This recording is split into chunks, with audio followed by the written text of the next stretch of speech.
So it's my first qualification for LCS. I hope it will work. And actually I'm very excited because, you know, when you get invited to a team that you don't qualify with, people say sometimes you don't deserve your spot. And today I will prove maybe that I deserve the spot since long time.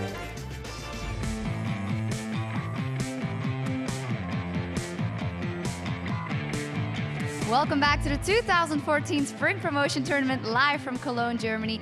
Now, before we get back to the matchup between KMT and NIP, I'd first like to welcome Team Solomon's owner and, of course, team manager Reginald to the table. Thank you for joining us. Hey guys, what's up? Now, the first thing I noticed when you came down here is that you still have a horde of fans waiting for you, wanting your autograph and pictures. How do you like not being a player and being out of the spotlight, or do you miss it? Well, I really enjoy the supportive role I have now, where I can help the players and just really help them with their daily lives, help them before the game. And it's really nice to see the fans and see all the interaction, and I really appreciate them traveling so far to come here. So I'm just excited to meet them all. But at the same time, it's really nice to just have some time off and stay away from the spotlight. Can you tell me maybe a little more how your day-to-day has changed from going to being a pro player and practicing all day to going to taking care of pro players in essence? Yeah, so it's a huge change, but at the same time, the essentials are still there. For example, I'm more of a supportive role now, so like I would help the players on an individual basis way more, and it's a lot less of a whole team meeting. So I would be talking to players by themselves with like weekly meetings, making sure people are performing, making sure everyone's just really motivated and working hard. But aside from that, it's a lot less playing and just really more dealing with the players itself. Okay, and of course your players have performed here already versus the Lemon Dogs. What are your first impressions of their team synergy after that first big test for them? So today, right, I was pretty worried because we're scrimming KMT and we've been doing really well in scrims, and we dropped the game against KMT today, so it's like, oh crap, we might not go in so well. And of course, they performed really well. They stuck to the basics, and they won the first game. The second game was a little bit shaky, but they managed to just overcome it all and just win. So I'm really happy that they performed. And I think you also realized this was a great performance, but this was also versus a team that has just come together. How do you think you'll be doing in the actual LCS versus the top teams in North America? It's really hard to say right now because it's the initial phase, right? Everyone has just came off from their break, and they've been relaxing for the last couple of months. But we started practicing as soon as possible once Bjergsen flew in. So it's hard to say, but based on our scrims right now, we're worried about Cloud9. They've always been a force to be reckoned with. So I think that they're the only threat in NA right now. But who knows? In a month or two, any team can just really outperform each other. You're talking about Cloud9. I also kind of wanted to get your take on the rest of the matches in that Battle of the Atlantic, because one of those is Team Alternate versus CLG, and your teammates were kind of rough when it came to talking about CLG. So I've been watching TSM versus CLG scrims, and it's a little harsh to say that they're non-existent, but at the same time, I don't really know Team Alternate. But I do feel like CLG will take that match, mainly because Alternate is a new team compared to CLG, and CLG has played in many international tournaments.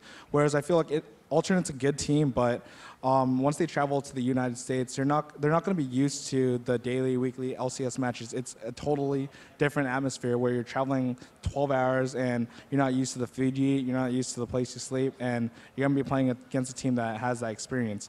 But at the same time, I do watch EU LCS, and I think Alternate's a great team. I think CLG has the potential there, so I think that it can go either way. All right, you talk about the EU LCS. Of course, here we have two teams that are battling to get into that LCS or re-qualify. And you said you scrimmed KMT. How do you think this next matchup is going to go? Because KMT very convincingly won that game one. So, I mean, KMT is just playing solid right now. And based on the way NIP was playing, I think they were playing scared. We were talking about it in the commentator room, and one team has nothing to lose. They're playing aggressive. They're just playing to win, mainly because they haven't had that LCS spot, so they're not scared to lose it. But NIP's playing like they're scared. They're playing like they're scared to lose that spot, and it's really dangerous because once you fall into that mindset, it's really hard to break out of it. So I don't think NIP will win if they fall behind this early game. Okay, well, that'll be very interesting to see how that develops. Thank you very much, Reginald, for coming down and talking to us. And now we're going to send it back over to D-Man and Jad for a play-by-play of our next game. Thank you very much, Sox. Great words from Reggie there, and it's great to see him still in the scene despite the fact he has retired and let Bjergsen take his spot. Yeah, and he definitely likes to be involved with the team. He knew before the game to, keep things positive as well, and TSM was able to come out on top in that game they had earlier. There is no solo mid without Reggie, that's for sure. Now it is, of course, time for our second game in the promotion tournament matchup between KMT and Ninjas in Pajamas. And for KMT, they're looking to make this 2 wins in a row after a shocking NIP first game 1, really. And it was a rather farm-heavy, slow game, and KMT was playing with nothing to lose, and it was so slow, I think, because NIP was playing slowly. 13 kills and a combined 3,109 CS. It's a little bit heavy. 0-0 in particular had 455 CS, but 0 kills. And despite all of that CS, he was just getting melted by the Kayle with heavy magic penetration, an Abyssal Scepter on Elise, and the fact that Kayle shreds on top of that. It was not much he could do to tank up. And it's strange because he was farming so much. You got to make something happen if that's the case. Definitely going to be interesting to see how the picks and bans go into this next match. Is there anything you see from that game 1 that they, either NIP or KMT are going to be looking at and thinking, okay, we need to remove that threat? I think they take out Kayle. Knowing that they had a little bit of limited scouting coming in for Overpow, Kayle is one of those things that when you master it, like, it's a very, very dangerous champion to play against, and they just got to wait and see what Overpow has left. Well, of course, KMT now, pressure off them. We just heard Reggie talking about, if they get into that mindset. And honestly, the fact that we were talking about, we were leaving here at 1:30 in the morning, Ninjas in Pajamas coming into practice, there's clearly, that mindset is clearly in their heads. Yeah, the mindset that they need to qualify for this one. Everything has been invested up until this point. And I really do think they were feeling the pressure in that last game. Well, I mean, the pressure, the fact that you finished second, you finished first, effectively. They finished first over the season, 3 of these players for Lemon Dogs. Obviously, Fnatic went and won the title overall at the Gamescom, but over the season, they finished in first place. 3 of those members are in this. They were in this position, however, last year because they qualified as well in the summer promotion. So all of these players have been in this situation for qualifying. The pressure is very much mounting hugely, though. The fact that they are already 1-0 down, confidence will have been knocked. And KMT, they've got to be careful they don't get a little overconfident after that play. We're seeing the bans coming in here, Gragas, Shyvana, and Karma being removed, so they don't want Mithy on that Karma. Olaf Kassadin once again, continuing that 100% ban rate, and it does mean Dr. Mundo is the final ban. And Kayle hasn't been taken out either. So obviously multiple top laners have been banned out this time. KMT could go, all right, they're just going to go with Elise again, which leaves the Kayle open later on if they want to go with that. I don't necessarily think this is the best pick and ban phase from NIP. They're banning Olaf again, even though it hasn't been proven to be effective here. There was no real adaptation needed by KMT, and they're sitting on this Elise, so maybe they're going to change it, but I expect that Elise to be a strong pick. And I'm wondering if we're going to start seeing a bit more aggression coming out from Hercule. Obviously, the Mumu pick didn't really work. There was nothing that came out of it. Didn't even keep up the farm, didn't help out any of the ganks. The Curse of the Sad Mommy really wasn't crucial in any fight at all because they only got 2 kills after all. Yeah, and they only used Curse of the Sad Mummy a couple of times. It almost never set up a kill. The most people he hit on, one of those was 3 people in a dragon fight. But this Renekton is the other thing they can go with, knowing that the main top laners are gone, so they're picking Renekton. No, what are they doing to me? Well, immediately Zoro was like, yeah, thanks, I'll take that, no problem. Not gonna mess around with that one. Lucian also being picked in there as well. So quick picks for Ninjas in Pajamas. They know what they want. Yeah, the top laner that's left, and also the strong AD carry for Freeze to try and make more of an impact. While Ezreal is kind of a safe champion, Lucian does a lot more damage and can make a lot more aggression happen in the laning phase. Because they had the Amumu in the last game, they weren't looking to push heavy in the lane phase. This game, they probably are. We'll see what KMT go with. They're taking their time over this one, and why not? Their careers are on the line. They have been watching from the sidelines for effectively the last year. They've been partaking in all the challenger tournaments, everything they can get hold of to keep themselves in existence and keep this lineup, which has been together in various forms, various names. They have been there and thereabouts for the entire period of time, but still, this is a big pick for them. Yeah, and they were very close to not even making it into this tournament. Yeah.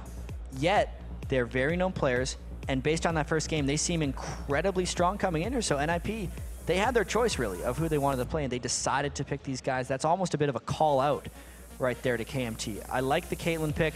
It's putting Celavar on a total comfort champion. It's something that NIP banned away from him in the last game, and I'm excited to see how he plays that against Lucian. Yeah, and talking about them not making it, I personally had TSM down, TCM, not TCM, I think most people down to expected actually TCM. qualify, and it was that last battle, that last fight.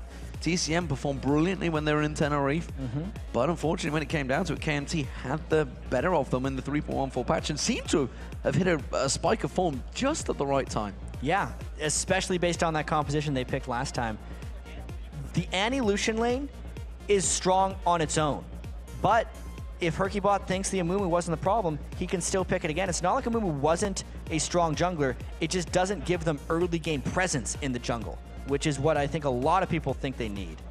Oh, we'll see whether they try and draw this one out once again. It was a very slow play. Of course, the big important decision will be about these mid laners. What will we see? Overpow and Nukeduck running. The final picks coming out for KMT here. They can get countered, and of course that KL is allowed. And why wouldn't they take it? Indeed, there was nothing really to counter it. Ooh, we may even see the old traditional Jax versus Renekton bout. Jax doesn't fare too well in this matchup. We proved it in the World Championships. Over and over again, if it was Renekton against Jax, wasn't a Jax in the game, really. He was just kind of there to get stunned by Renekton. But if they think they can take this late game, this tells me they're going 1v2 as much as possible. Caitlyn is one of the strongest champions in the 1v2 because her pushing is almost unmatched. And the Kayle would make sense because it combos with Elise for the magic penetration again. Well, we do see Riven locked in for the mid lane. Well, they're waiting for Kayle. We've seen things Faker does many times with Riven, but let's see what Nukeduck can do. So what Nukeduck is going to be trying to do against Overpow in this mid lane matchup, Riven is not affected by slows nearly as much as other champions since she can dash around so much. And once Overpow gets a slow on, it's going to be a lot of all-inning. So if Nukeduck decides to play a little bit aggressive, which he doesn't, we could see some action. Absolutely. So teams locked in here. What do we see overall? Last time, it was dragged out. They went, 20 minutes before we saw first blood. This time, I feel we may see some more ganks, more attempts, and possibly some 3v1 stacking on the lanes. I think NIP has picked a much stronger laning composition this time, outside of the Amumu. Their lanes by themselves are very strong, which means that Jankos's Elise will have much more to do early game. And I think when he tries to stop those lanes from being strong is when we'll see our action. Well, of course, if you've just tuned in, ladies and gentlemen, this is Game 2 just about to start. It is the promotion series here in Europe. 7 spots have already been locked in. We're waiting for the final one to be decided. Ninjas in Pajamas, they find themselves up against it. 0-1 down against KMT, the Polish powerhouse coming into this one. They've been around in many, many forms. Probably the most popular one would have been when there was a Nexus over in Sao Paulo from the Intel Extreme Masters. But right now, they are 1-0 up, trying to vie themselves fight for a place in the LCS. Yep. And judging by the LCS, all the other teams will be really paying attention to these games right now. Oh, absolutely. Everyone is watching these with as much just studiousness as possible. I lost my words. You definitely lost me as well. But never mind, because we are about to get underway, ladies and gentlemen. KMT, as you see, on the blue team are paused. Almost underway. Yeah, you even saw it in the AD carrier's face. He's like, oh, really? Bought his item, he was ready to go. Yeah. Started with a Doran's Blade. He's doing almost Diamond Proc stretch in there. Diamond Procs can sleep anywhere. Well, it looks like it's Mithy with the issue right now. He's speaking to the admins, on charge as always. Double teaming almost over both shoulders. You've got to get this fixed fast. It's tough right now to be so nervous coming into the game. Mithy didn't have the best game. I feel like after he got obliterated by Kayle down in the bottom lane in game 1, he just never recovered from that. Now he's coming into this game on Annie, something he hasn't actually played much competitively, even though it's just because Annie's so new to the competitive scene. It's Tabe's fault. Just everyone blame Tabe. Everybody blame Tabe. Pause has come undone. I was just thinking he's bought all his items. I don't know sure what the pause was about, but nevertheless, we are underway once again. Finally, Game 2 is underway. We see Ninjas in Pajamas there on your screens making their way in a different approach. So we'll see whether we get any level 1 fights because KMT already 1-0 up, seemingly have the advantage coming into the game. Yeah, KMT despite only having 22% of the fans vote for them, had a convincing yet long victory in the first matchup. He's thinking about it. Oh, Hercubot just gave his position away. I'm not too sure whether he saw it or not, though. I don't think he did. Think he did. I don't think he'd quite gone across as much. We did see a kill there, of course, against Team Solo mid earlier on in the day when the Thresh hook landed, followed by the Sion stun. Yes, I am lying. Nice. It was a Sion stun in Sion. there. That was a fun game. It was a fun game. I like seeing Sion running around with boots of mobility. Gives me just flashbacks to when it was good. To when it was good, as opposed to today. But nevertheless, KMT seemingly not going to go for the 2v1 lanes here. No, I mean, they did survive the 2v2 lane despite having a very disadvantageous matchup last time. Maybe Selivar wants a little bit of revenge, saying, I can actually have a fair lane this time. Caitlyn versus Lucian, I think actually favors Lucian a little bit because he does so much damage when he's in trades. But Caitlyn, of any AD carry, can stick with it the best.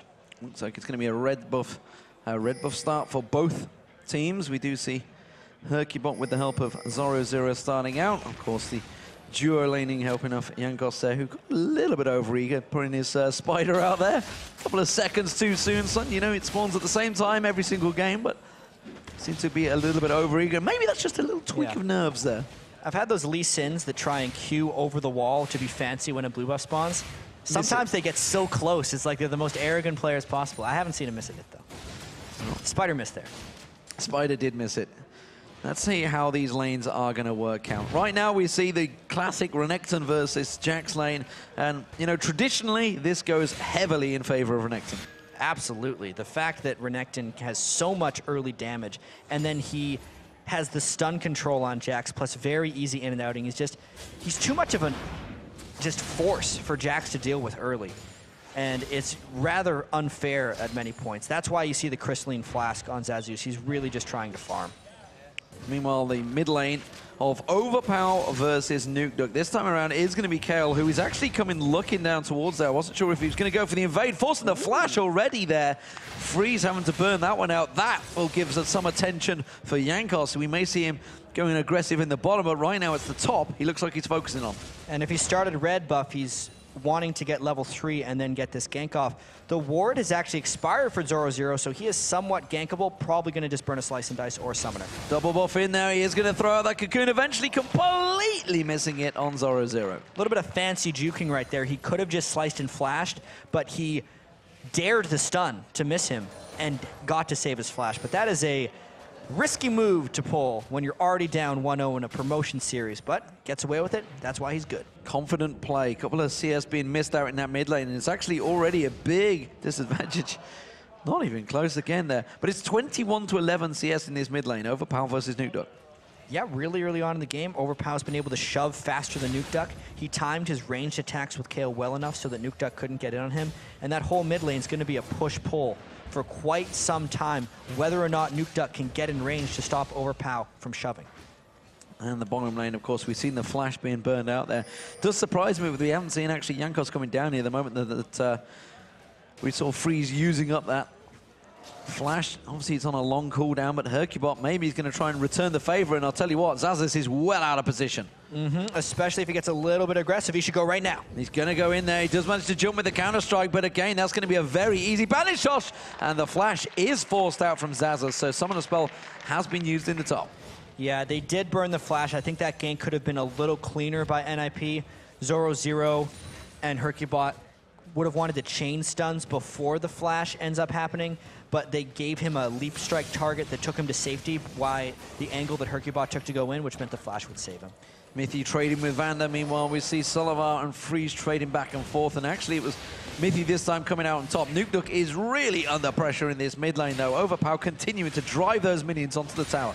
Yeah, and you can actually see Elise is waiting in the wings, hoping that Amumu would come and gank so they can win a trade. Let's see if it happens. The hook onto Mithy, the flay follows through, but he's in tower range, gets stunned out there, and again, another even trade between the two duo lanes. Yeah, it turns out that Riven just has to go back to base as well. The duo lanes are actually getting in the favor of KMT. The Caitlyn Thresh, thanks to Vander either burning flashes with hooks or getting a bunch of damage out with hooks, is what's pulling the lane in their favor. So, as it stands, it is, again, falling into almost the same traps of last game. And NIP both backing off quite early on here. Let's see if they're going to go for some lane swaps, I'm wondering. We're approaching 6-minute mark, and it seems that it's not working out in their favor in this bottom lane, so they may just try and switch it up. I think like a lane swap at this juncture in the game would just set them farther behind because they'd lose all the time of running to their lanes initially. They just need to wait for Renekton to hit level 6, get a little bit more power, and then hope that Freeze and Mithy can pull a kill on this bottom lane once they get level 6 and Tibbers, because that's really when the Annie lane gets the most powerful. Hercubot showing himself in the bottom lane, making sure he just keeps these minions from being lost to the farm, especially when there's that siege minion there. Look at that, he really wants it, but I don't think he's going to be allowed. Freeze comes in, puts the burst damage down there. A lot of free time given from Zoro in that top lane to keep those minions shoved in there. Jankos came up to try and protect it off there. Good cocoon, actually. A lot of damage coming back out towards him. A tower hit also. That's going to surely mean Jankos will push for him. He's got no mana. Will he repel towards him? No. I really wonder why Zoro popped his ultimate right there, but it may have just been to make sure that Elise stayed occupied so that NIP could grab this drag. Well, 3 members of KMT are coming around. They may try and go for it. They do land the hook, but that's going to be a foolish errand to posh in towards it. And Freeze was the target. Vander got to be careful he doesn't push in. There was 4 members of Ninjas in Pajamas there. But the early dragon isn't worth what it used to be. You can see even with that, the overall gold lead is only 100. They gave up a lot of lane farm to do that, and they were losing the lanes already. So it was a nice pickup to kind of keep them in it, but by no means the swing it would have been in Season 3. And there's a huge difference between the AD carries right now. Salavar onto Freeze. You can see 61 to 35. That pressure that's been put down, as well as this mid lane, 49 to 38. Not quite such a big a gap, but seemingly the lanes are working other than the top. Zoro obviously topping out that one currently against Xaxus. Yeah, and even that lane isn't going hugely to Zoro. Zoro maybe could get a red buff. I think he wanted it, and Hercubot told him no. That's the only reason he would check down there and get it. Someone on NIP wants to make a big thing happen, because if last game the Kayle Elise combo went crazy, this game's going to be more. Well, blue buff this time around will be given across to Overpower once again. We'll see, of course. Don't forget the fact that Hercubot is on the Moo. He's going to keep on getting those blue buffs. Absolutely no need for it on towards Nukeduck, so he's going to keep on trying to farm out that jungle. We'll see how he keeps up with Jankos, because he didn't really keep up, and Jankos is the one that's trying to make the plays as well with the kills. And Hercubot did get the dragon for his team, much like game 1. I really got to say Jankos is one of the fastest farmers in the jungle I've seen on Elise, because in all these games he's kept pace or went faster than a Mumu. Well, we see the little poke in the middle again. Now with Overpower, with that blue buff, he's only going to keep on shoving Nukeduck further and further in towards that tower. There's the blue buff going across towards Hercubot. Let's see if he does anything with it this time around. I don't know. Nukeduck burned his Riven ultimate just as the ward was thrown, but could not get into range of Overpower. So far, Overpower's positioning on Kayle has been strong enough to avoid engagements for Nukeduck, and if he continues that, he's going to continue to be able to farm up, become a monster on Kayle. Well, Ninjas in Pajamas have got to be worrisome. There is a spider in the bush, ready and waiting to pounce. And Mithy and Freeze, if they show themselves to the right side of those minions, they put a ward straight on top of him. Jankos gets spotted out. He's going to take some lane farm and back away.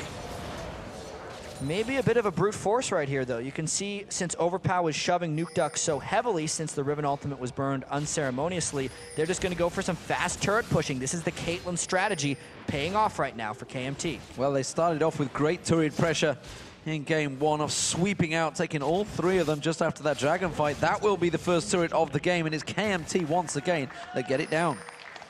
And look at that. Hercubot actually threw a ward into his white camp because he's hoping to catch Jankos doing something a little bit sneaky. Gets the ward, he sees him. He sees him, he's not falling for it. Instead, it's going to be Salavar that comes around, puts a couple of shots on towards that white. The white itself turned around, started attacking the Hercubot with the closest target, which happened to be seemingly a visible ward, which he put damage down on towards. But nevertheless, it is going to be Zoro doing what he did in game 1. Let's see if it's more successful for him, though. He is going to be farming between those towers. But look at this, Overpower's already coming towards him. And this is kind of the story that Zoro had in game 1. He was consistently trying to farm behind the turrets, and that was kind of his, I've won strategy. Once I do this, everything should work out. At that point, Overpower was able to roam and finish him off. So it's actually more the responsibility of Nukeduck to punish Overpower when that starts happening. Zaza's pushing out, showing himself on lane, and actually a fairly even trade this time with Zaza's Hercubot lingering this time to try and create something. 4 members of the NIP trying to gather for this middle turret. Yeah, NIP definitely wants to get a turret back, and the middle turret is more important than the side turrets for them. They're putting a little bit of warding down. They do have the timer on Dragon, which is going to be up in just now 2 minutes. But what are they really going to do to push against Overpower right now? They need to catch something miraculous. And the big problem I see here is the fact that Freeze is sharing that experience with everyone. Meanwhile, Selavar, look at him down the bottom. He's already way ahead in farm, but he's getting complete free farm now, continuing pushing that lane up. Nobody's getting close enough to react to it. Nuke's going to come across to farm it out, and Freeze is falling behind. And it's not really the play style that Freeze is accustomed to either. When he was on NIP, he was the type that would just love to sit and farm and stay in the back. But what NIP is pushing him towards doing right now is roaming around. He helped take the Dragon. Now he's ran mid, and he's helping with the push mid. And it's just increasing that farm disadvantage that he has to Selavar. Interestingly, he hasn't gone Draven, which actually is a champion that some people have said is a very strong pick right now. Yeah, Freeze was the Draven player. Yeah. Until I see him play it, until I see anyone play Draven in competitive, I'm not going to say he's back. Well, we see, of course, it is a very dangerous problem diving on towards a Jax, but unfortunately for Zaza's, Zoro hadn't swung anything at him. He is going to try and get away. The hook lands on from Vander. 4 members come around, and now Hercubot's running for his life. There's first blood. It's Zaza's that gets it, and now Hercubot's in trouble. Cocoon lands in there. The hook will be back up in a moment. The flay comes in. Hercubot's going to go down. It's KMT with all of the pressure on Ninjas in Pajamas. And again, it is the roam from Overpow that made all of that possible. Zoro was trying to push his advantage harder than he did in game 1, but since there was no presence in the mid lane from Nuke Duck to hold Overpow there, it got backfired and 2 kills were given up. Another hook on towards Nuke Duck, and, well, KMT's back away from the turret for now, but another advantage gained, and KMT, well, seem to be enjoying NIP's playstyle. This slow play, not going for the aggression. They don't need to fear anything from Hercubot so far. Not at the moment. Definitely not impressed by Hercubot's Amumu thus far. His ultimates haven't been used in 13 minutes. When they were used in game 1, they were non-impactful, and his ganks have been non-existent aside from the one he tried very early on in the game. He's controlled Dragon, but that's more of a team thing. Hercubot needs to get involved. Yeah, Ninjas in Pajamas will secure the second Dragon of the game. That's going to keep them in this, keep them relevant. They are only a tower down so far and actually have done well at pushing those towers. They managed to keep them off. Certainly the top is completely untouched almost, and the middle turret has really not had a great deal of den. But we've seen when Overpower gets going, when he gets that build going, he will take those towers down on his own, split pushing. Yeah, we saw this game 1, and so did NIP. But they haven't really done much against it. They're still running a health stacking tank in the top lane, who Overpower shred through. At least they're not against a Vayne, but that's only because of KMT's choice. Whatever plan NIP had to kind of combat what happened in game 1, it's not very obvious yet. It seems to me that they've gone with, this is our game plan and we are sticking to it, rather than reacting to what just happened in game 1. And that's a little bit what actually happened to Super Hot Crew in the games against SK Gaming yesterday. They banned Vayne all 5 games. They never adapted to banning Mundo. And if you don't adapt in a best-of-5 series, you're not going to be an LCS team. NIP, unless they do something adaptive in their play style here, since they haven't adapted too much in, I guess it is their play style, and picks and bans, they're going to be in trouble. They are going to be in a lot of trouble, and right now, they are up against it. 2-0 down. It's only 1,000 gold difference between the 2 teams, though, so let's not write NIP off just yet. But it seems they are falling into the exact same traps of game 1. And if you missed it, it was definitely a slow, drawn-out process that KMT put onto Ninjas in Pajamas, but it was very disciplined, very controlled. There was never any time, really, where KMT were up against it. And look at this farm advantage in the bottom lane, still growing. 145 to Caitlyn, to only 108 of Freeze. Freeze is in a different place than Caitlyn right now, because honestly, if Freeze wanted to farm against Caitlyn, Caitlyn would just kill him. He would just drop him where he stands. Like you say, there's not even close, 1,000 gold difference building up. Hercubot, again, trying to make the plays. This time around, Zazas is on his own. He has been singled out. We see Zoro0 farming out between those towers once again. But they aren't going to go for it because KMT react instantly. They saw him pass towards the culling being used by Freeze to keep him away. But look at that, just a little bit of time bought by Overpower to put damage down on that turret. It's already down to half health. And Zoro0 is desperately trying to fight off Zazus. This little split push game could actually benefit NIP as long as they can hold off another wave in the mid lane. With no culling, though, it's going to be a bit of a challenge. It's going to be very hard, and this time around, both ADs are in there, the Overpower and Salavar. They should put the damage down. Nuke will get this bottom turret, the first one of the game for Ninjas in Pajamas. And we do see that Zoro0 is now waiting in the wings, lingering off the side there to keep NIP that turret. It was a nice hold there because Zoro0 kind of overpowered Zazus while running down so that he was the only person down there, and it dissuaded KMT from pushing the middle turret. So it was a nice rotation there by NIP.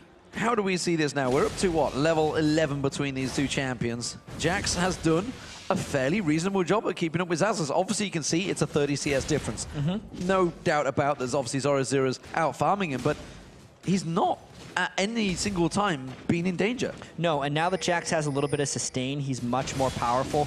Once he gets Blade of the Ruined King, he may actually swing that matchup. Look out for a Mumu, though. Well, it may be curse of the commentator right now because we see Hercubot coming up. Bandage Toss already missed, though, and by the time they actually catch on towards him, Jankos is going to be joining them. We already see as well, Vander is coming up to help him out there, and he's escaped this, no problem. Yeah, very calm in the way that Zazus decided to avoid that. He knew he had flash. He dodged or just pulled back from the max range Hercubot Bandage Toss. And then he knew he had the backup. He knew he had enough time because Jax at this point in the game is actually fairly resilient. Very hard to pin down as well with that Blade of the Rune King. So you can just see he's just dodging around it as it stands. Overpower having a look at towards Nuke. Nuke realizing the danger, getting straight out of there. Overpower's going to follow on towards this one, put a lot more damage down and bully him out of the lane, forcing the flash from Nuke. Wasn't in danger. I'm confused right now because Nuke picked that Riven as a counter. He picked it last in the Champions Select, knowing he was up against a Kayle. He also laned in the first game against a Kayle. Yet every time he looks at Overpow or is in the lane, he's running away. So why did he pick that Riven? What use is his team getting out of this one? I haven't seen it yet. Well, Ninjas in Pajamas, big pressure starting to build on them players now. Somebody in this team has to step up. Somebody has to grow a pair and suddenly make a play, because right now KMT have this game exactly where they want it. Gold-wise, you can see it's close. It's a tower apiece. But clearly, KMT have the advantages. Every time someone makes a play, it's KMT. Every time NIP tries something, KMT counter it. Every time KMT make a play, NIP are running. And then in the last game, it was the Dragon fight that really started swinging it for KMT. The Dragon is up again in 30 seconds. So far, the Dragons have kind of been traded because teams have been out of position or sneaking it. But now, knowing it's close, knowing we're close to 20 minutes yet again, we could actually see a fight when the Dragon spawns again. Nuke just chasing down the farm. Maybe he hits an item he's after. Maybe chasing. Oh, that was a double pink ward from Mythi and Hercubot. Communication is not right. That's 100 gold completely wasted. At least it'll take an extra 5 hits to get vision control back in that. Maybe that'll come into their benefit later if they catch someone with a bandage toss because they're stuck there hitting a pink ward. Thinking, God, I've got so much gold to gain from here. Jankos is going to be the one that's going to find it. And the rest of KMT are all in place. Looking towards the top lane, you can see they are not involved in this fight, so it's going to be a 4-on-4. And it may well be Hercubot coming in. Curse of the Sad Mummy is available. Flash is in. Does catch all 4 members of it. Is it going to be enough to turn it around? Ninjas in Pajamas putting the damage down. That is Salavar down now. Jankos tries to flash away. He's going to be freeze, follows through. Repels in towards the golems. He will escape, but down the bottom you can see Overpower and Vander running for their lives. Nuke is chasing. Hercubot's coming in. Mythi has got Flash Stun available. Catches on towards Overpower. Overpower will get dropped. Ninjas in Pajamas turning this massively in their favor right now. Jankos and Vander. Bandage toss on towards Vander. That's a 3rd kill. And that is exactly what Ninjas in Pajamas needed. They finally got a fight where Hercubot landed on Mumu ult and Riven could follow up. NIP didn't make it in time for the Dragon, but they still got a lot back from that fight. Despite losing the Dragon, the kills and this turret give them a very slight, or should, gold lead. If I'm doing my math right, it's 100 gold. So, inner turret traded, top turret went down because Zoro was making his way. Didn't actually get involved in the fight, but he left that turret, which means Zazas did take that free turret in the top lane. Ace in the hole, not going to be enough. Oh, Nuke Duck on 35 hit points there as he escapes. Normally, Rivens will save their shield for when Ace in the hole gets used, but he was too worried about Celavar getting in range for an auto attack. Let's actually look at this Dragon, though. Flash ult caught 4, and then Nuke Duck down at the bottom. Used his ultimate a little early for the executes. It didn't quite finish off everyone. And also, Hercubot missed a couple bandage tosses throughout this fight. It was, in retrospect, a really bad Dragon for KMT to group up inside because NIP played that fight far from perfectly and still came out with so many kills. Finally, Hercubot lands a bandage at the end here, which gives them that final kill and the extra turret, but not the crispest of play from NIP. You can tell they're pressing a little bit. Yeah, and that's despite obviously a perfect Curse of the Sad Mommy, catching all 4 members that were down there. If you just missed it in the little picture-in-picture down that bottom there, we saw KMT took down that middle turret. So they are now 3 to turret, 2 in turret favor, and actually it gives them that gold lead once again. Still not many kills. No. We had 13 kills in the last one for about, what, 3,100 CS. We're at a slightly better ratio this time, and you could tell NIP was a little more desperate in the way they were finding fights, so this game should get a little more bloody than the last one fairly soon. Well, Overpower's the man that created the difference last time around, and we see him going down there. Nuke Duck, the moment he spots him, backed away. Didn't want to go towards it again. He is lingering. Maybe he fancies it. He really needs to wait until Overpower walks into range so that he can get a stun and start his knock-up chain on the enemy, and Overpower just doesn't do that as long as he's in vision of Nuke Duck. He's using his heal on himself to gain extra move speed and always throwing that slow out to Nuke Duck when he gets close. Keeping him at bay. 236 CS now for Salavar, building up against 178 of Freeze, but Freeze has that Trinity Force now. He's going to go for the last Whisper, it seems, next item, so has a Lucian, has a lot of power. Meanwhile, the Static Shiv and Bloodthirster being picked up by Salavar. I guess the last Whisper will come out after that. And as it is, we didn't see either top laner involved in that last fight. That's going to be the interesting point once Jax gets involved, because he's almost certainly going to go for Mithy or Freeze. Yeah, he's actually a rather squishy Jax, though, and unless he can get in directly onto Freeze, he's not going to be able to withstand too much. Blade of the Ruined King to Triforce. It's a really high damage Jax, but if Mithy saves a stun for when Jax decides to jump in, he actually won't have too much of an impact.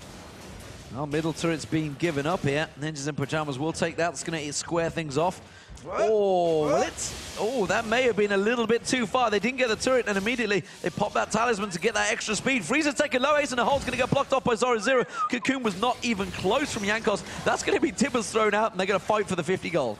Tibbers, where the stun wasn't even charged, isn't really a Tibbers. It's just it's a 50 gold pinata. It's given them 50 gold, especially when there's 5 members of KMT chasing, and now that gives them siege potential because they know one of those big ultimates is down. Of course, Curse of the Sad Mommy is available, but they're thinking, well, we don't care because the AD carry has been forced back. Tibbers is not available. We can keep pressure on and just take all the gold advantages from the jungles.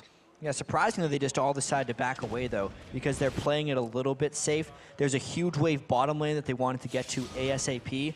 And if KMT would have tried to take stuff in the jungle while Overpower was in the bottom lane, it would have actually risked dying a fair bit. So this is actually the smart play by KMT to pull all the way back.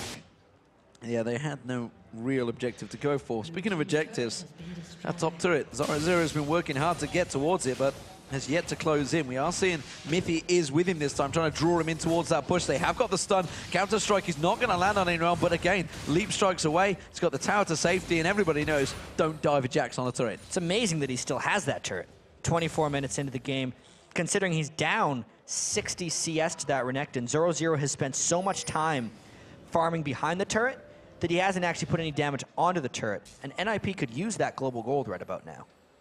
Yeah, obviously trying to keep the pressure on towards Zazas, but Jax is not too worried about the lanes now. He's going to clear that wave in no time at all. It's about time he did, like you say, take that objective down. As it stands, Last Whisper's now completed by Freeze, but look at Salavar. Salavar went with the I can never remember the damn name of that one. Quicksilver Sash. The Quicksilver Sash, the QSS is what I was going to call it, which everybody would have known it for anyway. 5 seconds until the dragon spawns, though. And those 2 pink wards have finally been taken down in that river. But it took them a long time. It did take them a long time, that's for sure. They lasted like twice as long as your normal pink ward. Hook's going to land. It's going to be on Zoro Zero. Slice and dices away, but half his hit points are already gone. And with the dragon just spawning, that is bad times for NIP. And they know where Nuke Duck is. They're pinging him off. I still feel like Zoro Zero can get involved in this fight. He gains a lot of health from his dominance, and there's the bandage. Maybe there's a fight. Hercubot comes in, now takes Zazas down and low. Ooh. This is actually now an equal trade. You're going to see the stun coming out from Mithy already. They're split heavily across this one. You can see that's going to be the repel away. The damage going back on towards Zoro Zero. Not a lot between the 2 teams. And Ninjas and Pajamas are going to try and create an advantage and shove that inner turret. They still have Curse of the Sad Mummy up, but they've lost Riven Ultimate and Renection Ultimate and Tibbers. So if KMT can find some kind of fight, I think they should take it. Let's see, try and throw the hook out. Zoro Zero, Ignite being put down. The Flake comes out, and Ninjas in Pajamas will back away, and now it's KMT's turn. They are going to push the mid themselves. NIP is trying to dance between objectives because they know they can't fight, but they're getting caught slowly by KMT. Overpower puts the pressure on towards Nuke Duck, forcing him away, and it's Selavar continuing to drive in towards that mid lane turret. This will be the inner turret for KMT. And this is the result of a lot of dancing. NIP first got them off the dragon by running to the mid lane.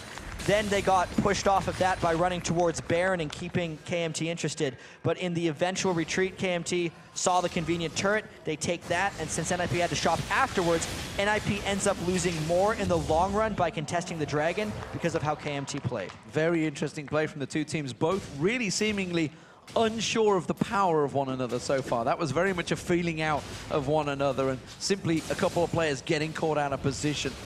So we do see Zoro Zero. He's farming away in the bottom lane. Nuke Duck has been fairly irrelevant so far in this game on this river pick. Now, like I say, the last pick that they had, this was the big counter. We haven't seen any of those faker plays yet. Not even close so far. He's actually went a little defensive before a lot of Rivens would, just the Brutalizer and the Bloodthirster. Now he's going straight for the Spirit Visage. Obviously, he wants the cooldown reduction on Riven. And, you know, the one-shot resistance, as the Lich Bane has actually been completed onto Overpow. But I'm still not convinced so far by Nuke Duck's Riven pick. He has not been involved. Interestingly enough, in that last fight, not to go back too far, but Mithy landed a 3-man Tibbers. And no one followed up on it. Hercubot would have been in range too. They are a little bit out of sorts as far as their coordination goes. Ninjas in Pajamas thinking of pouncing in this one. Hercubot is by, and they have that ward in that bush, but again, everybody is aware of their position. KMT already backing away. They had the ward of their own just across that bush, and Mithy instead is going to take a little bit of gold in that top lane. May as well take a little bit of gold. His Talisman of Ascension's actually given him almost 1,000 gold at this point in the game, so you can definitely see the supports getting a little stronger, but he's going full support Annie. Not that AP mage Annie we've seen a few other people do. Look at this. Game 1 all over again. Overpower, top lane, shoving in the wave. Zazas, bottom lane, shoving in the wave. 3 members of KMT, ready and waiting. That hook was very close. I'm not too sure they'd have followed in on it, but they're keeping the pressure on towards NIP. Yeah, and the real question is, who is NIP going to send to deal with those split pushers? At the moment, Jax can probably take on anyone, as well as Kale. It's the same issue that NIP ran into in Game 1. They have to adjust their bans in Game 3. That's all I am seeing right now, because now it's to the stage. You can't leave Zazas or Overpower alone on a turret. You can't let them get near it. They just get a couple of seconds, they will take it down. You already hear that. It's the most melodic sound in the game, a Jax beating down a turret. It's great. And the only small wrinkle here, team composition-wise from KMT, is Selavar is not the split pusher. He's the guy who stays with the team. Yes. Because he was on Vayne in the last game, and he was the split push threat. But Caitlyn's a much stronger team fight AD carry, and that's why he's just sticking with the rest of the crew. Yeah, no pressure at all. It's KMT keeping that pressure on, and, well, that gold advantage, it started to slowly claw their direction. There was not a great deal in it. Of course, they did get that great tactical maneuver in earlier on, which got them that inner turret and the dragon. That's kind of the big differential so far, because in terms of farm, actually, you look at it, Zoro Zero has got that 50 CS edge, but when you're talking 227 to 276, it starts to mean less and less as the numbers get bigger. And 1 kill evens out the gold and then some because of all the objectives. Plus, no one's going to argue that Jax outscales Renekton. it's a bad situation for NIP to be in once again. They obviously can still turn this one around if they find the right fights with Herkybots and Mumu, and if they can combo that and NukeDuck can actually make it into the fight. They're not out of this, but with this split push threat that KMT has thrown up against them, they make it really difficult. It's a problem NIP didn't solve in Game 1, and they're having trouble solving it again in Game 2. Yeah, and you're clearly seeing Zazas does not care anything about Zoro Zero's Renekton now. He's just no cares whatsoever. Came out, said, I'm going to take these minions and there's nothing you're going to do about it, or I will hit you. And he just had to back away from that fight. NukeDuck will take the top turret. That's going to even things out. 4 apiece now. Ninjas in Pajamas keep in check in terms of towers. That's one thing they've got going for them. Whoever wins the next fight will almost certainly push in and get an inhibitor. And especially because the death timers are going to be rather long already. Death timers are a combination of levels and time of game, maxing out at 75 seconds. But they're going to be about 40 to 45 seconds at this point. Definitely enough time to push in for an inhibitor. They're certainly keeping us and everybody watching sort of tension building. 31 minutes once again. Just the 5 kills. Another low-scoring matchup between these two teams. And so far, KMT are happy to play this waiting game. Zoro Zero's got to be careful he doesn't get drawn into this one because the rest of KMT are drawing in, but they're trying to bait it themselves. That's going to be the culling being used, but look off the side. Vander's in there, throws out the hook. We see Salivar having to use his cleanse because he got caught out by Herkybot. Desperately running away from this one. Curse the Sad Mommy catches no one, but that's going to be a good Timbers flash through, and Ninjas in Pajamas will pick up 1, will pick up 2. Can they get the 3rd? It's going to be Yankov. Yes, he will. He gets caught. He's repelling. Going to try and run the opposite direction, but you got nowhere to run, son, and he is going to drive. He's actually got Overpower trying to come down to help him out. It's not in time. 50 seconds before Dragon, NIP strike well. Hey, that's the type of fights NIP needs. All 5 of them were together, and at the time of the fight, there was no split push threat. They can also go straight for Baron off of this one. There are 2 heavy damage dealers up for KMT, Kale and Caitlyn. Let's see if they can catch them. Oh, there's actually the fight one more time, and check this out.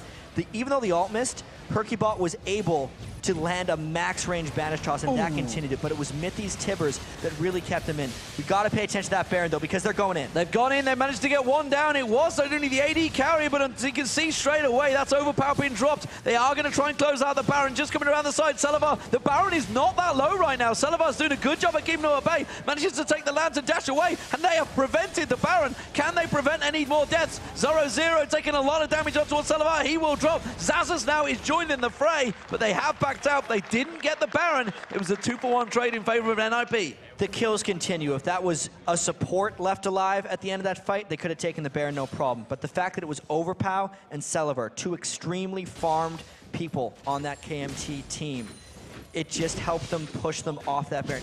All being said, NIP got a lot of advantages back from that, but since this Dragon just kind of goes to KMT after all of that, the gold they gained goes a little bit back. Straight away countered, and again, it's a 2,000 gold advantage still held by KMT, despite the fact it is now 8-3, seeing more kills in those few seconds than we have the entire game. But Ninjas in Pajamas still not in the position to drive on KMT. KMT, again, are just going to come back out and slowly push back towards NIP's base. Well, the one thing that happened for NIP there is they found a better fight than they have found so far in the entire series.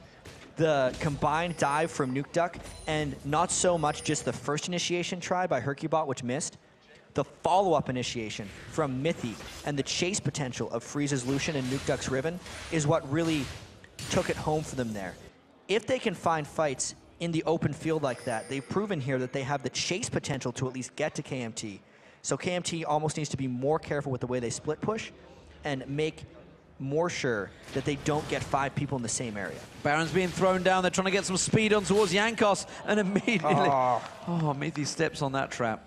That was a well-placed trap. Always the little ones that get you. You could barely even see it in that thick bush near the ward. Well, Salivar may have saved his support this time around, or his jungler, sorry, I should say, but he's continuing to farm out those waves. 70 CS advantage. And looking at the items the AD carries are starting to build up, it is starting to get scary time from them. Everybody's getting a lot of damage. This time around, Overpower is not as beastly as he was before. Hasn't got that Rabadon's Death Cap in there yet, but he has got the Void Staff along with the Lich Bane and Nash's Tooth. Yeah, it's about 1,000 more gold until Overpower's going to be able to finish that Rabadon's Death Cap. He's sitting on 2,000 right now. And if I was NIP, I'd be trying to force a fight before then, but there's not much they can do. They couldn't get the Baron when there was only 2 people alive for KMT. Ooh. So at the very least, they're going to get the vision cleared and then hope to find a fight when KMT comes to stop them from doing it. Yeah, KMT reading the situation. Selavar was heading south there. If it had showed himself towards that bottom lane, almost certainly they would have tried to initiate, tried to create something. But that's a big wave of minions down that bottom that is going to waste. And you can see Ninjas in Pajamas, they're forcing the position. The hook gets thrown out, not going to land. They're quickly turning it back around. Jankos is going to be caught well out of position, repels straight away, but it's Zazas now in trouble. He's going to run away. He is a very tanky box man, but you can see immediately Selavar throws out the damage again on towards Zoro0. Zoro0 not the person they should be focusing on. Ninjas in Pajamas is still in a good situation here. Curse the Sad Mommy yet to be used. Oh, Hercubot tried to land it there. The invulnerability being used for Zazas as well. Freeze does take down Jankos around the side. Now it's a 4-on-5 advantage for Ninjas in Pajamas and still not really used many ultis. Lucian was a bit of a one-man army around the back there, fighting with Elise the entire time, but there's a lot of disengaging that happens from this, and the longer that fight goes on, the more that minion wave that Selavar wanted to take about a minute ago hammers away at the turret.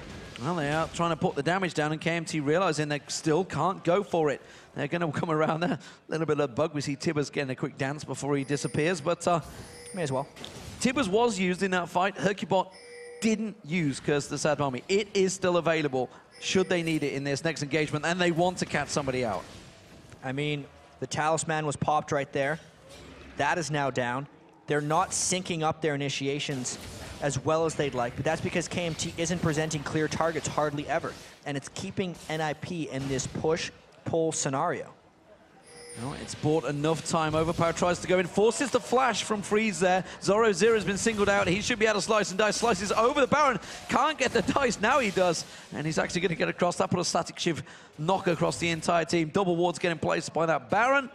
And NIP will back away. It may have seemed like that was a preemptive flash from Freeze, but Kale may have gotten close to killing him if he would have gotten that 1 Q off on him. So Freeze has memories of how strong Kale is. It's almost an irrational fear at this point, but mostly rational. Yeah, when you see Alex Hicks coming with you with Kale, it's a problem. But as it is, Zazas continues to push on through that top lane, driving the farm. The bottom lane still hasn't been dealt with. That farm is continuing to push itself. Finally, Selavar is going to go down there. Blue Buff will be going across to Hercubot once again. That was the smite being used out. 1 minute 35 before the dragon is spawned though, so no problems there. And Selavar continues to keep that farm advantage up. You can see it's nearly closing in on 100 CS advantage over Freeze. But Freeze himself, he's got 4-1-3, so his gold advantage is actually quite big right now. I actually think until Selavar gets an Infinity Edge, he is weaker than Freeze.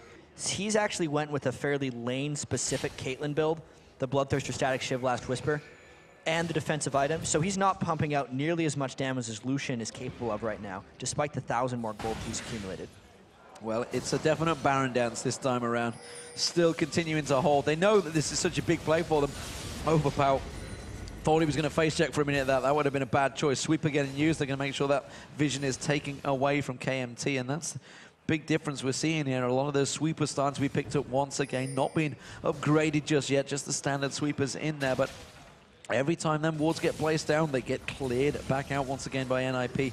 Nobody being allowed vision. They're going to try and sweep out the Baron here. There it is. You can see Vanda. Got to be careful, though, because Zoro0 is close by. At any moment, we could see the fight entirely break out. I think once Hercubot uses an ultimate, knowing that most flashes across both sides are up right now, it's actually Freeze is the only person in the game without a flash. That will signal it. And the very unfortunate thing for NIP right now is despite the 1,300 total gold value of the Dragon at this point in this game, NIP doesn't have an exact timer on it, and KMT does. So this gold is going to go to them once again.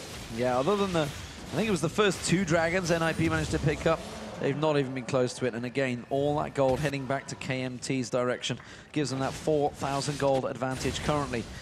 Zazas and Zoro0, they've been going at it the entire game and never yet really got aggressive with one another. They've just continued to farm out, and they think they've caught an advantage here. Instead, they're just going to sweep out the wards once again, taking away the Death Bush, and the boredom continues. I feel like Zoro0 is going for some kind of world record. Farm across 2 games without getting a kill yet. He's at almost 800, but this is the Baron rush, and they're a little late on this support. Overpower is a little out of position here. He's now coming into the backside area of this. This has got to be a pure fight. They have to go for it. Hercubot's going to look to go in. Doesn't manage to get it. The talisman was used. Instead, they're going to go for the Baron. They get the Baron. NIP, can they make anything with it? There's going to be the curse of the Sad Mommy. He catches 1, 2 members. Zazas has to run away. Overpower puts his ultimate down onto him. No kills yet, but it's KMT running for their lives. That's a good pilt over. It catches across 5 members of NIP. The hook on towards Hercubot. What are you doing, Vander? That's not the target you want. Flashes out of it straight away from that bandage toss. Still no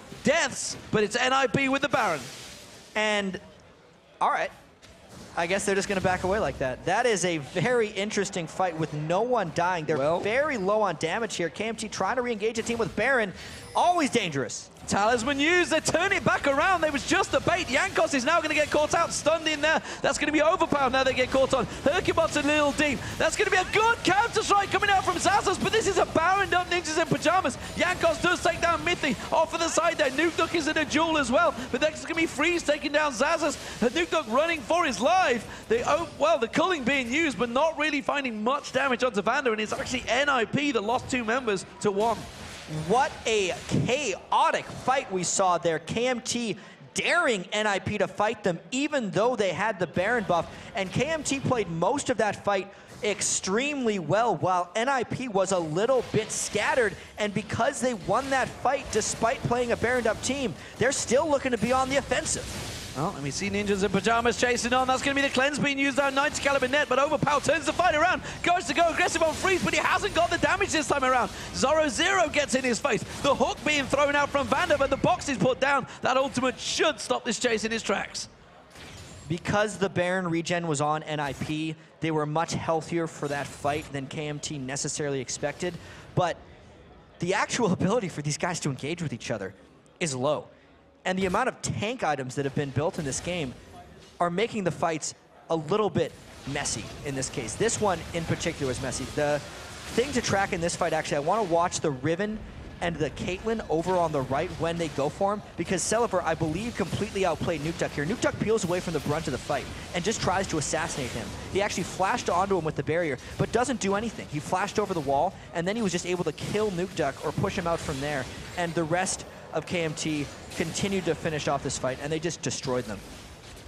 Does he end up getting him here? No. No. Thought he died. No. That was wrong. Yeah.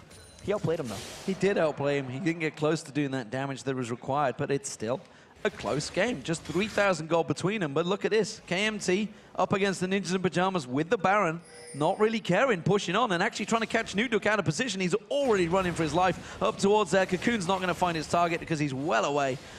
But that's a tower that they may actually go for, even though the Ninjas in Pajamas have the Baron. Yeah, the Baron's still only on 3 people, though, and the Kayle power from Overpow is just seeming to take over. He's almost at his Deathfire grasp once again. And the fact that he didn't even have to burn his Kayle ultimate in that big fight near the Baron buff is more trouble for NIP. They've taken a lot more initiative this game, but they don't seem to have the way of engaging like they really want to. As it stands, KMT got to be careful. NIP looking to try and use a bit of a positional advantage here. They realize that KMT have scattered. They see Overpower in the top. They're going to try and push down and towards this middle turret. It's going to be a 4-on-5, and Overpower's only just teleporting back, so he's got a long time to get here. This should be NIP's turret, but there's no minions to help them out. Yeah, they're not killing that too fast, and it's because their entire team is actually fairly defensive-oriented. Amumu and Renekton are both fully defensive in their build paths. Even Freeze built a fairly early Banshee's Veil by his standards, and Nuke Duck went for the Spirit Visage. Plus, Mithy, no ability power on his Annie, a totally defensive Annie build. That's another big reason they're not killing stuff in fights, because they haven't built damage. Overpower coming from behind. He's found Nuke Duck. He's actually putting a lot of damage down while the Curse of the Sad Mommy is used out. Nuke Duck's almost dead as well, but they turn back on towards Overpower. Overpower puts the damage back on towards Nuke Duck. Meanwhile, the rest of the team are cleaning up. Salavar gets one. Zoro's taking down Overpower, though. Nuke Duck's going to be the focus target. Mithy drops so low, but it is going to be Ninjas in Pajamas cleaning up. Can they get 1 more kills? They have 3 for 2. right now, and it's Selavar once again running away. These fights are so close, in Whoa. large part to the tankiness of these guys, but it's definitely NIP coming out on top of that one, trying to get maybe a turret after this. And remember, 3 members had the Baron, so that was some pretty ballsy play from KMT, and it may actually be to the detriment of themselves, because that is going to be another turret going down. This is the first time Ninjas in Pajamas have had a turret advantage in this game. And are they going to continue to try and push this one, because there's definitely going to be a Caitlyn coming at them pretty quick. At this point, NIP is just wasting time. Well, Vander just trying to force them away there, just baiting out the hook, trying to see if he can cause anything. Drew out the culling, but look at this fight. This was extremely chaotic, and it all hinged on the nice lockdown from Hercubot, but mainly the peel onto Overpow. Everyone was able to jump off him, and Mithy snuck down the bottom to eventually get that stun. Then there was some really cute playing. The Tibbers was sitting in KMT for most of that fight and took them fairly low. But the fights continue. The fights continuing. Selavar's being caught out. Zoro can get the stun down on it. The play comes out. Selavar has been dropped out now. And that is the AD carry down. The Baron's up in 1 minute 23, so time for him to respawn. Only just so. But the Dragon is up, and it is going to be first time. Third Dragon potentially for Ninjas in Pajamas, but more importantly, this is the one that's worth the gold. Yeah, and the gold is even now. NIP finally gets the gold lead back. It is their 3rd Dragon of the game, and it's all because Zoro snuck up on Selavar right there. He was in a place where no one expected him to be, deep within the KMT jungle, while the game was still pretty much considered even, and that's why Selavar got caught off guard. And that was a while ago, but it's still a 30-second death timer, so they're going to look to maybe get some inhibitor damage here. Sweepers back and forward, trying to keep those wards away from the base. Instead, they just throw another 2 down there. It's like, hey, you're going to clear it out. We're going to put more back down. What can they gain from this? Can they take any objectives? Will they move up towards that top turret? That's where we see Zoro going right now, but the rest of the team have all backed away. So instead, they're happy with that singular objective, and they're just going to back off again. And oftentimes, what teams like to do when they have trouble really locking down teams for fights, just go for Baron. It's what NIP has already done this game. It's how they actually, in a long-winded way, got this Baron. The gold is dead even, but it's still NIP that can't find fights. So with the Baron coming up in about 5 seconds, I think that's where NIP goes next. Yeah, seemingly in the fights, it's actually KMT that run into them to find themselves Hercubot throwing that curse to the Sad Mommy out. Every time it's been KMT, they are the aggressor. Not quite working out for them as it was in game 1. They've not been able to get that split push going, that free farm going they've been enjoying in game 1. And you can see, look at the gold. Gigantic gold farm across the board, really, for both of these teams, because they are, well, even now. It's just advantages gained for each time. The 2 top laners, just 500 between them. But when you're talking 16,000 gold to 15,500, it's not that great. The culling used very early on from Freeze this time around. And Nukeduck was actually off in the bottom jungle, so KMT had a bit of an opportunity to try and get something there. Culling, obviously, just to safely try and get them off. And I'm looking at the Caitlyn item build right now for Selavar. He's getting close to max items, but it's very difficult for him to cut through Zoro's Renekton, only because Zoro's Renekton is sitting on 328 armor, plus that Thornmail. And it's actually interesting that I think the Thornmail for Zoro at this point in the game is doing more damage to Selavar than Renekton himself can, just because he's hitting for such large amounts of damage. And the damage Thornmail deals back calculates off the pre-mitigation damage that Selavar would be hitting. So it actually hits him back really hard. And he needs to lifesteal a bit extra through that. Well, that Infinity Edge is completed, like you say. Now he's closing in on that big build. That was the item that needed to turn the power advantage. Has it, though? We're going to move into the next fight. And, of course, that Zeke's been picked up by both supports as well. Both supports, of course. There's your extra lifesteal. Getting that extra lifesteal, yeah, for their AD carries and for their mid laners as well, because Nukeduck and Overpower will be gaining from that as well as Zoro and Zaza. So really both these teams actually very similar in builds, despite the fact that there's obviously completely different champions. The jungle is really the only two that's setting this apart. And looking at the builds that Yankov had in the first game is actually closing in on the a similar type of build. Yeah, he's almost hit the exact same items he went for before. And I'm really just waiting for this fight to happen. It's a rather tense situation, knowing that NIP has played this game much better than they did game 1. But also, if they mess up here, 2-0 down is what we thought would be nearly impossible to come back from, but actually ended up happening yesterday in our promotion tournament. it is just so unexpected for NIP to be in this situation in the first place. Yeah, and there is a hell of a lot of pressure on Herkybot and Mithy to land that single keystroke of R. That's all they have to do at the right time. It could turn the fight, but my God, that pressure. Yep. The big minion wave in the bottom lane is going to continue pushing. We already saw them putting damage down on towards that bottom inhibitor turret before. Nobody can go near it, as it is, because as soon as they show themselves, NIP will start this Baron. And if we track kind of what's happened in this game, Mithy's Tibbers has been the ones that are on point. It's Herkybot who hasn't been able to land the ults. Oh, they've hooked him in. He's taken him so low. He's got to use Curse of the Sad Moment because he's already down.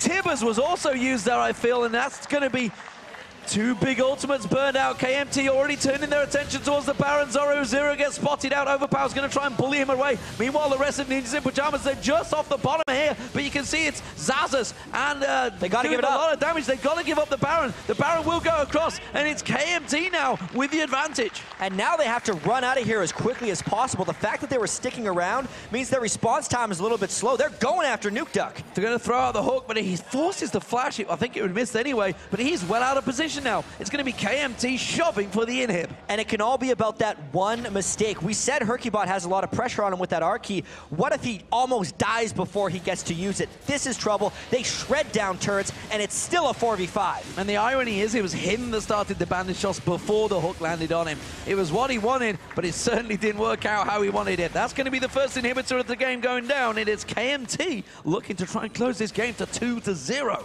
Amazing. 51 minutes and 30 seconds into the game, we see our first inhibitor death. And it's for the team that is down by 6 kills, only because they have so much power in these team fights and they disengage so well when needed. It's the objective game that KMT has really been able to come out on top of. Overpower in particular shreds people. It doesn't matter how tanky Herkybot thinks he is right now. He's mainly itemized armor because he's worried about Celavar. But that's the threat of Overpower right now. With over 700 ability power and that Deathfire Grasp, nobody on NIP is safe. The pressure on these players now must be unsurmountable. 3 members had their job security in the LCS. Now they are looking at potentially not even being there. Staring 0-2 in their face. KMT have played this exactly how they wanted it. NIP, they wanted to go slow, but it's played into KMT's favor. They can play fast and loose in the next 3 games. Yeah, they've been playing fast and loose compared to NIP in a couple of these games. If you call this fast and loose? Fast and loose. 22 kills in 52 minutes. It's gone. Fast and loose. No, seriously though, the Distortion Boots as well on Nuke Duck is because he's having trouble getting involved in these team fights, and he wants to make sure his flash is up as much as possible. Unfortunately, it's still on cooldown. And this 4v4 at this turret is hard to hold. The culling coming out there. Can they try and throw out any hooks? It did land on Mithy. He pulled in, but they didn't really want it available. But that culling is only going to do so much. And look at this, Overpower. Nuke Duck can't stop him driving them turrets down. No, that Riven versus Kale matchup is just completely one-sided. He won't be able to stop him going for that next inhibitor. He's driving it through, and Nuke Duck's doing what he can, but look at that turret already, almost There's a couple hits. Nuke Duck can clear that wave, but by God, he's already done the damage. He comes in, bang, smacks that turret down, inner turret down in the top. Suddenly, KMT turning their advantage on. It's 8-5 in turrets, and there didn't seem to be a lot NIP could do to stop this Baron-up team pushing. They're going to have to try and kill Overpower to save this inhibitor, but that puts their 3rd inhibitor at just as much risk. They're going to go for it, you can see, but he's going to turn it around. Nuke Duck's just getting melted down, dropped straight away. Zoro's going to run for it. A 2v1 from Overpower will be enough to take down Zoro. He's got the regen. Is it going to be enough? Wow. Yes, it is. And in the top lane, they close it out. KMT going huge when it counts. And just like that, Overpower in game 1 on Kale caused the problems. He does it again, and Ninjas in Pajamas are now 0-2 down to KMT. They have to ban Kale next game. You could say overpowered their entire team right at the end there. That was their 2 solo laners by the end of the game. Max items, and they got destroyed. It was only a matter of time before the rest of KMT finished that one off, but holy crap, that Kale is impressive. Wow, crazy, crazy stuff, and really, we talked about how the pressure was, and you can see it in their faces. This is not the situation they envisioned. And honestly, for myself, this is not what I envisioned as well. No. For what would happen, what would play out tonight. There is gigantic pressure building on them. And honestly, it's down to Deficio to try and sort that team out, trying to motivate them. He's now the coach, the manager, the man in there to try and keep them in the LCS. It's actually interesting looking at the other side of the coin there with KMT. They looked a little nervous now. They weren't nervous coming in, but now that they see that they're now the realization just like, dawned on them. Oh, wow, we win one more game and we're in the LCS? This is what we saw with Super Hot Crew, though, yesterday. This is where the real players come to town. And don't forget, SK Gaming were in this exact same situation and turned it around. They've got to look at that. They've got to look at all the other 4 teams that have done this in the past and think, we can do this, guys. Yeah, and, well, they can do it, at least from the first 2. They're not going to have Kale in the 3rd game. I hope, for the sake of getting more games out of this one, because his Kale has been so strong. So, well, ladies and gentlemen, what a game. We've got to take a quick break, but when we return, KMT are going to be looking to try and take that clean sweep and a berth in the LCS. When they face off against Ninjas in Pajamas, it's going to be Game 3 of the Promotion Tournament Series right after this.